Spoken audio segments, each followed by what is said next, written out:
All right, football fans, welcome back to another Fans First football show. I am one of the hosts, Jeff Hartman. Joining me, as always, is a very jubilant Rob Stats Guerrera. What's up, Rob? How's it going? What's up, Jeff? How are you? The sun is out. The birds are singing. Life is good. It is. I mean, it's cold as hell. So that's the way I feel as a Steelers fan watching the playoffs. It's just cold and dark and gloomy. But for you and the 49ers, you are happy and the sun is shining and the birds are chirping. So good for you. We are going to talk about the divisional round. We're going to recap all of it. It was an exciting weekend of football. There's a lot to discuss. And we decided before hitting record, let's go backwards and let's not start on Saturday. Let's start on the late game on Sunday and work our way backwards. It's what's on everyone's mind this Monday morning is Chiefs Bills.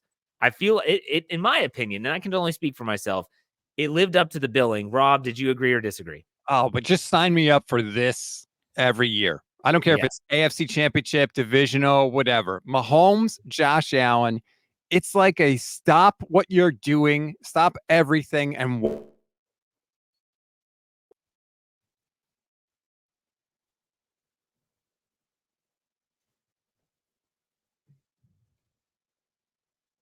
this is just an unreal rivalry and quarterback matchup. Josh Allen, Patrick Mahomes, forget what you're doing. Get in front of the television because you don't want to miss it. Yeah, Patrick Mahomes' first road playoff game of his career. He said it after the game. He felt like he had something to prove. And I get that. The narrative saying like, oh, can he win outside of Arrowhead? Yeah, he's won neutral site games, but he had never won in a playoff game outside of Arrowhead Stadium. And that was a tough environment. The Bills fans are great. They are loyal almost to a fault. They are just really, really great fans. And that was a raucous environment. There were so many ebbs and flows to this game.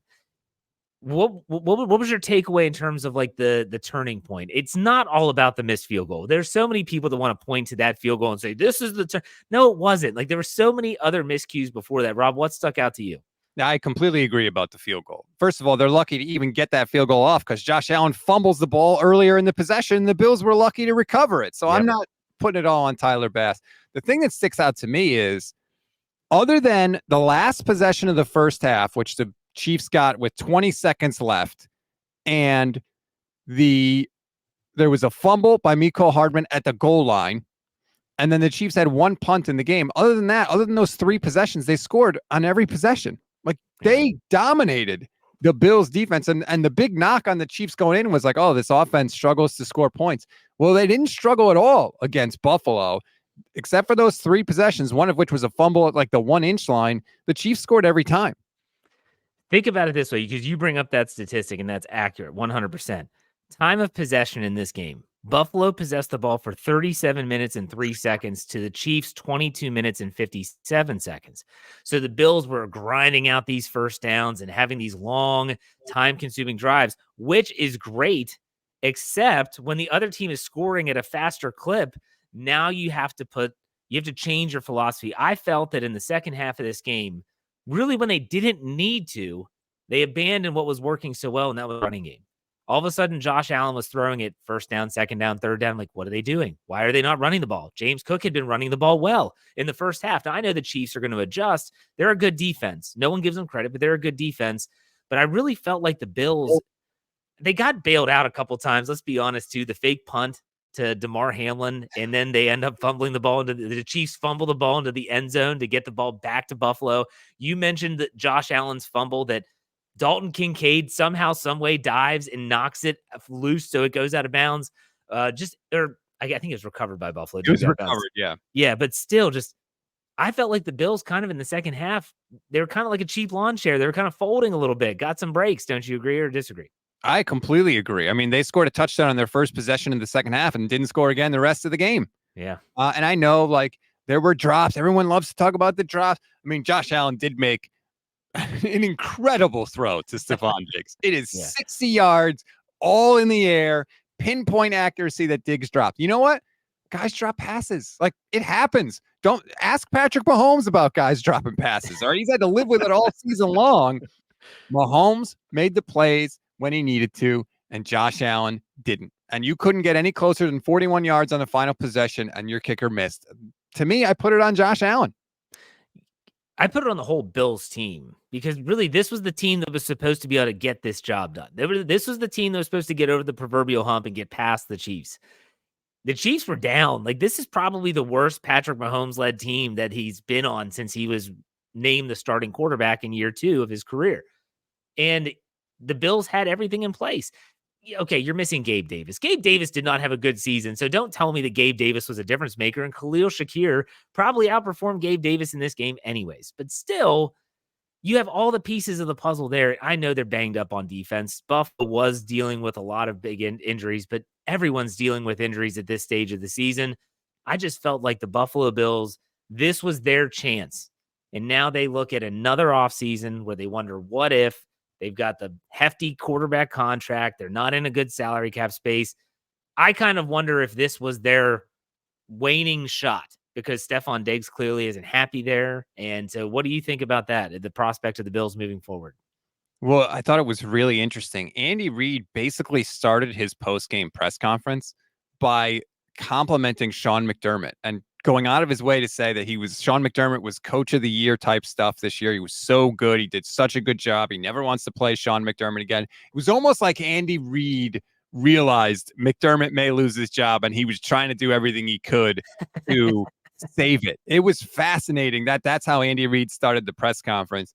That's where the Bills are, though, because I think if you're in Buffalo, what you're saying is like, what's going to be different next year? Why are we continuing to bash our heads against the wall here? We have to change something. There's going to be a lot of that. Now, Dallas fans said that. They kept Mike McCarthy. Eagles fans wanted Nick Sirianni out. It looks like Nick Sirianni is going to be the coach next year. So we have seen some teams kind of resist that urge. But, man, if you are a Buffalo fan, it is really hard to sit there and say, well, we're just going to run it back next year. Yeah. And I look at the Chiefs, okay? And again, this is probably the worst Patrick Mahomes-led Chiefs team since he's been the starting quarterback. What they've done with their defense is phenomenal. I mean, really good defensive football. And I don't think they've allowed 30 points this season. And that stretch continues throughout the postseason. And I think that you look at the offense, and it just seems like it's missing so much, but yet Isaac Pacheco comes out of nowhere. Like, this guy is just, the way that guy runs, it's hard for me to describe it. He runs so physical. He's looking to impose his will on someone. This dude's not running out of bounds. Patrick Mahomes is Patrick Mahomes. Travis Kelce continues to make plays.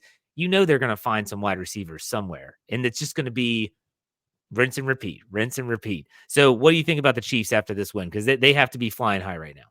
I mean, how could they not be?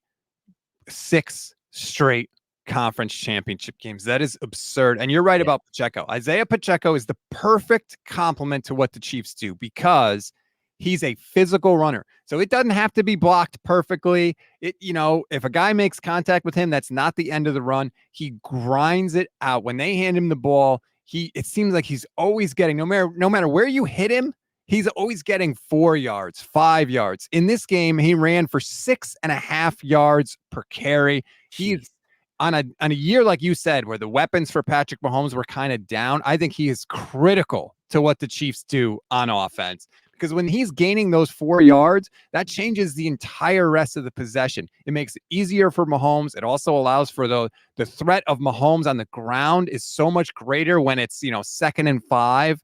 3rd and 5, 3rd and short, that kind of thing. I think Pacheco is wildly important to this Chiefs offense.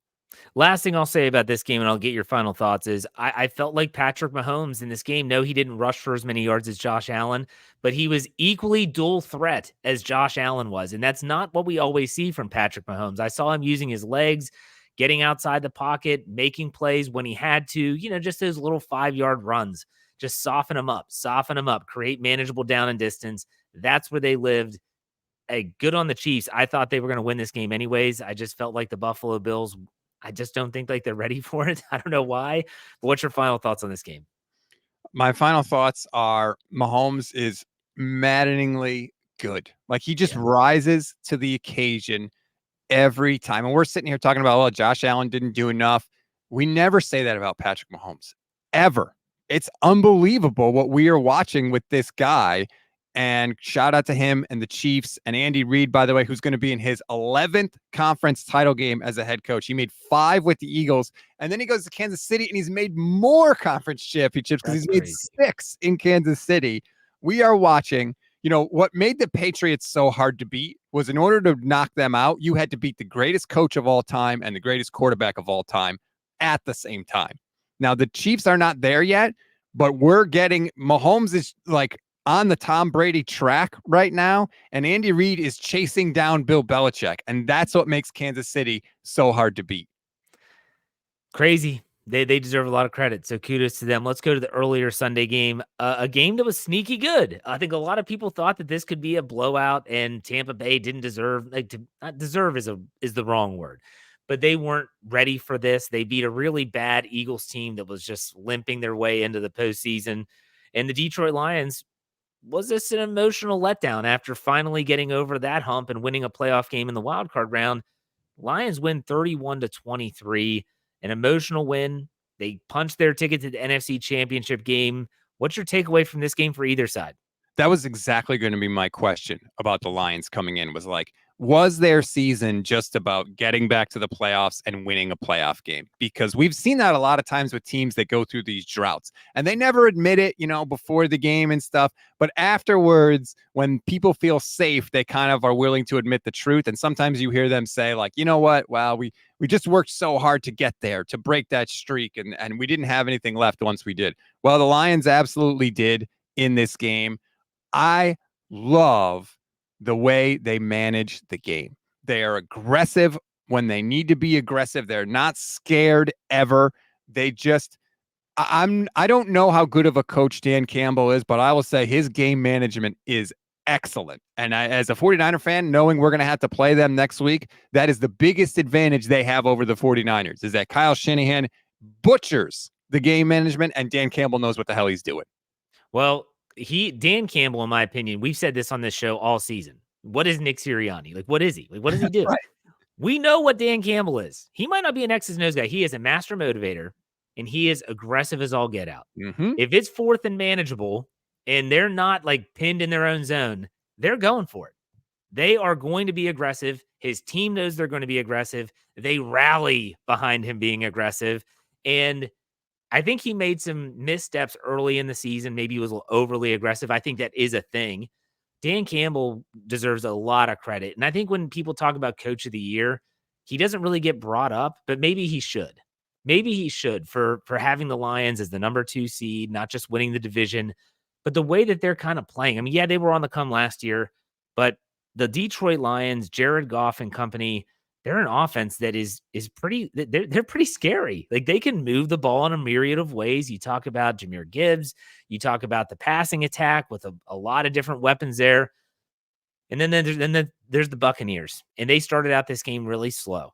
And Baker Mayfield, it took him a little bit of time to warm up, but then all of a sudden he started to realize, wow, I have Mike Evans to throw the ball to. And then once he realized that, they started to move the ball, and it was at the end of the half where it started to turn the tide, where they connected on a couple passes to Mike Evans. They score a touchdown. Everything flipped. Really exciting second half. What's your take for the Buccaneers? Man, Baker Mayfield looked like he belonged, right? I mean, he's had such a crazy career. He starts his career in Cleveland. He comes in, well after the season has started. He sets the rookie record for touchdown passes, and you're like, all right, they got something here.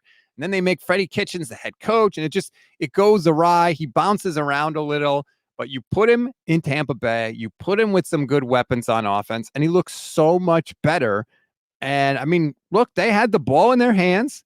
1 minute and 59 seconds to go in the game at the 10-yard line. They were down by 8, which I had no problem, by the way, with them going for the 2-point conversion after scoring the previous touchdown. I think that was the right move. They didn't get the 2, but oh well. And they had a chance to win it, and they didn't get it done. But like, if you told Buccaneers fans in July, when Baker Mayfield is competing with Kyle Trask in training camp for the starting quarterback job, that you're going to have the ball with 2 minutes to go, down 8 with a chance to tie the game, you would have never believed it. So Shout out to Baker and the Bucs, man. This is a hell of a season for them. I agree with you. Let's go back to the Lions real quick. You're obviously a 49ers fan. We're going to talk about that game next. Mm-hmm. Do you feel like the Lions are like a Cinderella story that's just kind of, you're waiting for the the final shoe to drop, that it's not going to last? Or do you view them as a legitimate, difficult opponent, contender in this race? So I have said all week that I have two settings when it comes to playoff games for the 49ers. I'm either horribly anxious or wildly overconfident. I was wildly overconfident going into the Green Bay game, but now seeing the way that game has gone, now I'm shifting into horribly anxious mode. And I look at the Lions and I say, they have an offensive system that is a modern offensive system. They use motion, they use shifts, they do all of those things that a good offense in 2024 has to do. Jared Goff has been able to move the ball. They run the ball well. This is going to be a battle for the Niners. I look at the Lions as a legitimate threat, and I have to say, I have spoken poorly of Jared Goff in the past, but he looks pretty good right now. Yeah. I'll eat crow on Jared Goff as well if he gets to the Super Bowl.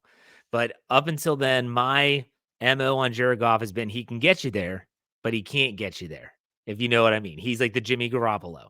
He can get you to the NFC Championship game, but can he play in a way that we've seen Patrick Mahomes, Tom Brady, etc., do to elevate your team to get you to the Super Bowl? And can he win you that Super Bowl? That will be determined. But let's talk about your Niners. This was the nightcap on Saturday. The Green Bay Packers go to Santa Clara, and they actually, they gave them a game, 24-21. I'm sure that you were sweating. I know that once Deebo Samuel left the game, I'm watching and I'm thinking, this is a problem. Like, this is a problem. The 49ers have weapons, but if one of them leaves, it's a big-time problem, and Deebo's a big part of that offense. What was your take on the 49ers? Hey, it's a win. A win's a win. I don't care how you win. 24-21 win over the Packers. What are your thoughts?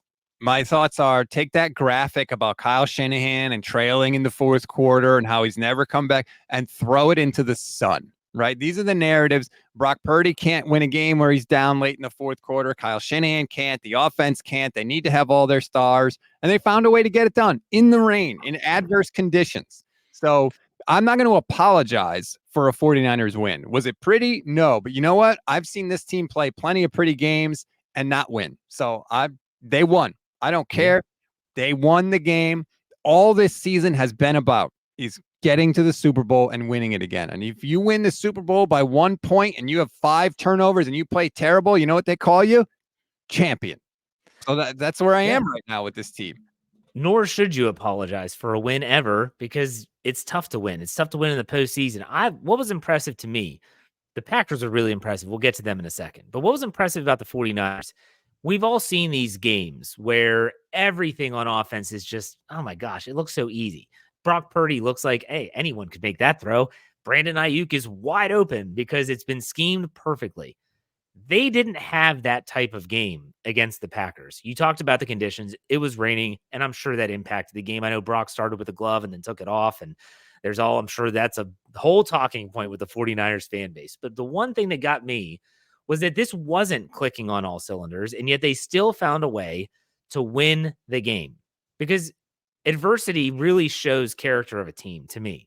And they showed me something as an outsider. You follow the team day in and day out, so I don't follow them that closely. But I was like, man, this is not your typical Niners team, but they're still finding a way to win. They're still punching their ticket to the NFC Championship game, and really that's all that matters. Now, what are you hearing about Deebo Samuel's shoulder as we sit here and record? Any news on that? Because I think that's going to be huge heading into the next game. So Deebo had a hairline fracture in his shoulder earlier this season, and it's the same shoulder that is now injured. From what I've heard so far, he didn't fracture the shoulder, that it's not a broken shoulder. Okay. They're going into full 50-50 mode.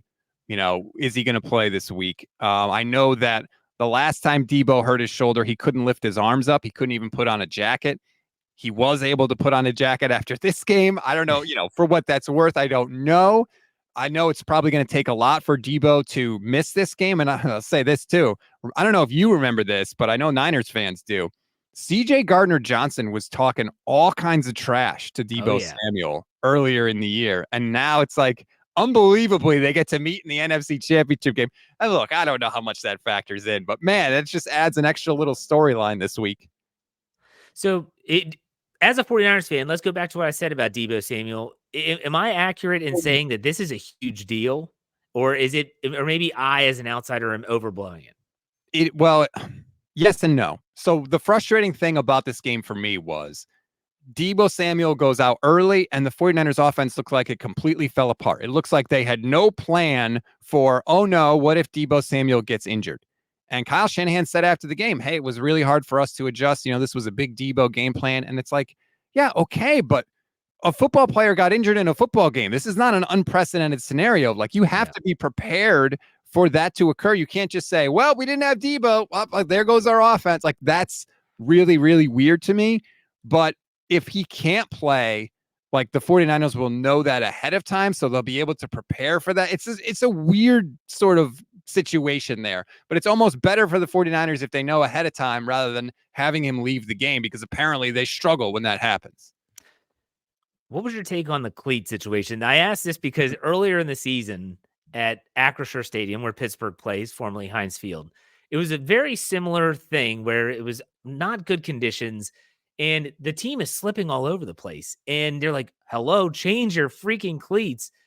The slipping equated in that Bo Melton touchdown, which everyone's like, oh my gosh, blown coverage. No, the dude fell. Like, he was covering him, but he fell down. Any thoughts on that? I just found that very interesting. Well, so it was a little frustrating. I was watching the game with my 9-year-old son, and I said to him, I said, Thomas, when it rains, they have 2 sets of cleats. They have longer cleats that they can change to get a better grip. And I started to see some guys on the Niners fall, and I said, I bet you they're going to change the cleats. And then they showed the shot on the sideline of all the cleats lined up. Now, not every defensive player changed their cleats. Most did. But if you actually go back and look in this game, almost all of Jordan Love's big plays, somebody falls down for the 49ers, and credit to the Packers because they didn't fall down nearly as much as San Francisco did. But I will say towards the end of the game, everybody was falling.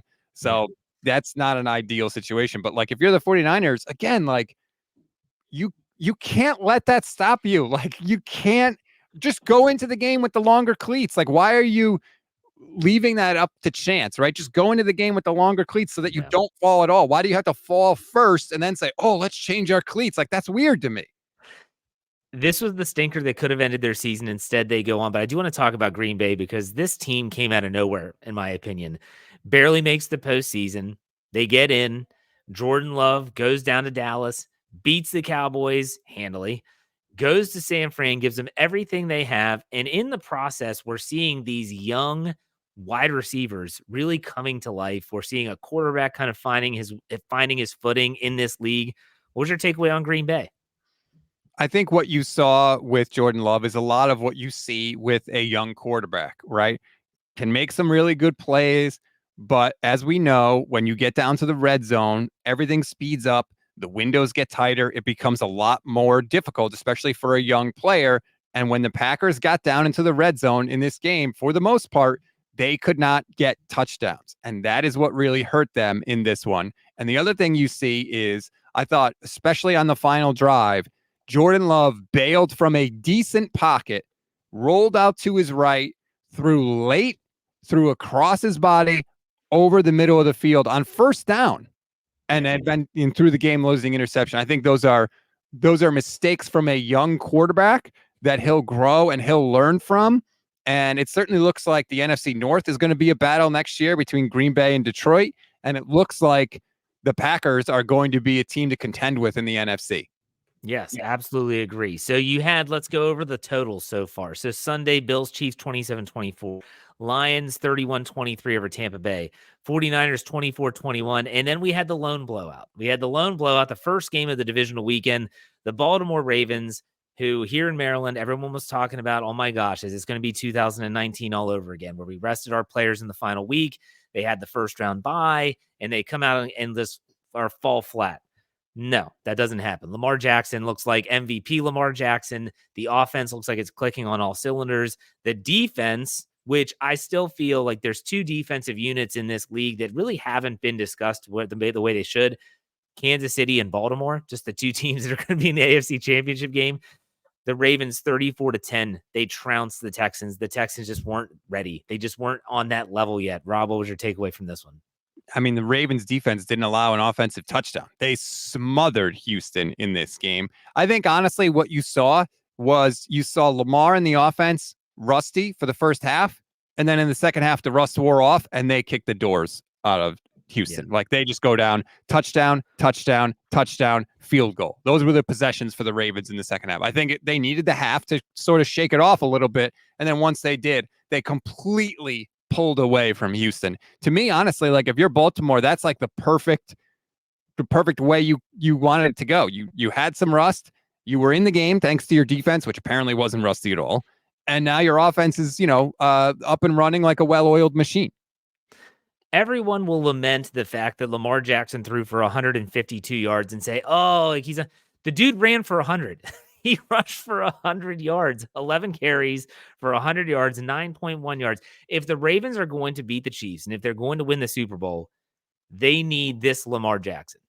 I've witnessed it firsthand for I don't know how many years because I'm a Steeler fan and I live in this state of Maryland.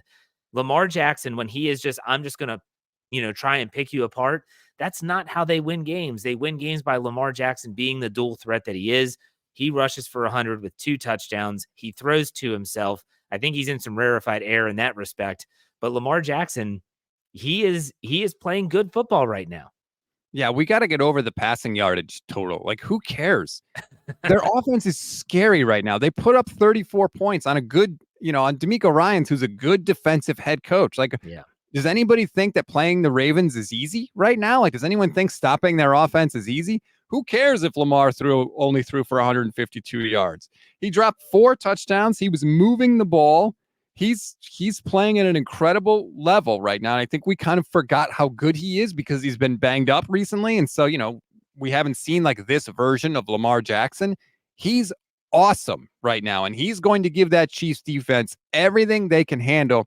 And he's exactly the type of player that you need to beat a great defense because he can make off-schedule plays. He can break tackles so that even if the defense does everything right, you still have a chance. Here's the difference. So in the other AFC game, we talked about how Buffalo dominated time of possession, yet weren't able to put up all the points.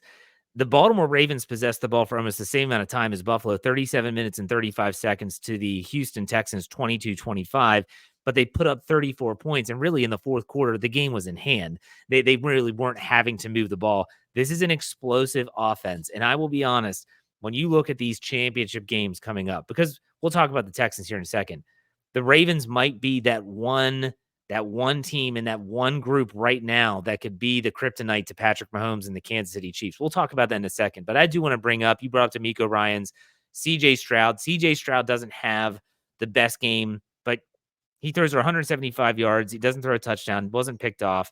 A very mundane stat line, but I'm sure they're going to take a lot away from this playoff run. We've talked about the Texans a lot. They have a bright future ahead of them. And what's your takeaway on the Texans and their season that was? All this season was about, if you're Houston, is finding out if CJ Stroud can play. And not only now do we know that he can play, we know that he can play at an extremely, extremely high level. So if you're Houston this offseason, every single decision that you make from now and for the next 3-4 years, while you have CJ Stroud under his rookie deal, is to make him better. How do we help him? How do we make his life easier? You know the job now. The mission is clear. You accomplished your goal for this season. Getting to the playoffs and all that is great, and that's awesome that Stroud has that experience now. That's like a bonus, but now you know. Now it's just load up around him because you see what the job is in the AFC. You see Lamar. You see Josh Allen. You see Mahomes. You're going to see Joe Burrow when he's healthy again. Maybe Miami will be around again. We know what you need to compete in the AFC, and the Texans have the most important piece, the quarterback. Now they got to load up around him. Absolutely. The future is bright. So let's do a quick preview of the championship games. Let's start on the NFC side. 49ers Lions. You kind of talked about this a little bit. You're super anxious. They will be in San Francisco. I think that's a huge advantage getting Jared Goff out of the dome. What's your early takeaways or preview of the NFC Championship game? If the 49ers can get pressure on Goff, he will make mistakes. But I don't know if they're going to be able to because this Lions offensive line is really good. Yeah. And the 49ers pass rush is really not that good. People don't want to admit it, but they disappear in a lot of big moments and a lot of big games. So if they can force pressure on Goff, I'm totally confident that he will give them opportunities to take the football away. I don't know that they'll be able to get pressure on Goff. So that's going to be a big deal. And then the Lions running game, I think, is going to be a problem for the 49ers because the Lions can run the ball. Gibbs is like trying to tackle a wet watermelon. It's friggin' impossible to bring this guy down. So that's what scares me in the NFC. Although I am very happy to report that right now there is no rain in the forecast on Sunday. That's good.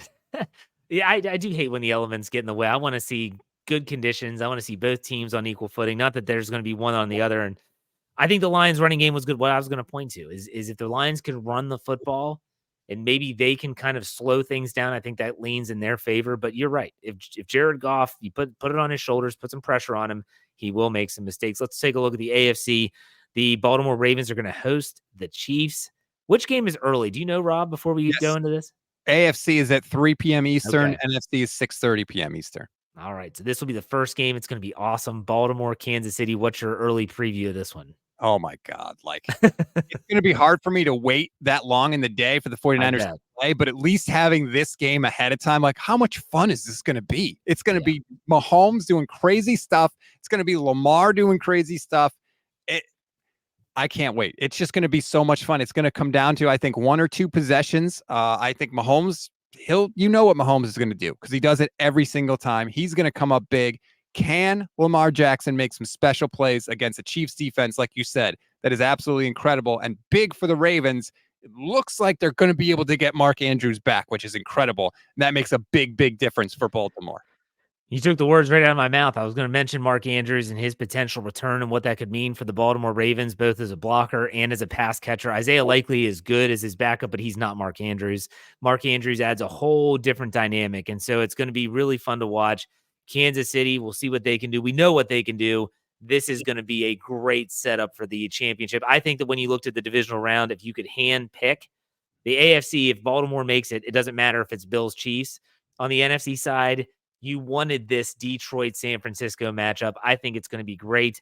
Rob, I'll give you a chance to plug. And, well, final thoughts if you want, and then you can plug whatever you're doing and your San Francisco 49ers coverage as they get ready for championship week. Yeah, I think the Niners have this weird narrative where they could tell themselves, like, America wants us to lose this game. Everybody's rooting for the Lions, right? Because they haven't been there. That's sort of a weird thing. And look, at this time of year, use anything you can get. But yes, we are going to be rocking and rolling. Gold Standard 49ers Podcast Network. We got the pod, obviously, everywhere you get your pods. Our YouTube channel, we're live every single weekday. We have 5-minute updates every weekday morning that gives you everything going on with the team. So please check us out, like and subscribe, because it is going to be a hell of a week for sure. I don't know if San Francisco is going to be able to push that narrative too much. They are already 6.5-point favorites in this game. They were 7. It opened at 7. So DraftKings has it at -6.5. And the Chiefs are getting the Baltimore Ravens are just giving the home 3. That's it. So it's going to be interesting. But Rob, as always, good stuff. You want to hear my Steelers coverage? They're in off-season mode. Go to the Steel Curtain Network. Anywhere where you get your podcast, you can find me on social media at J Hartman, HARTMAN_PIT. Rob, it's been fun, man. Good luck this week. We'll talk next week. Take it easy. Thanks, Jeff.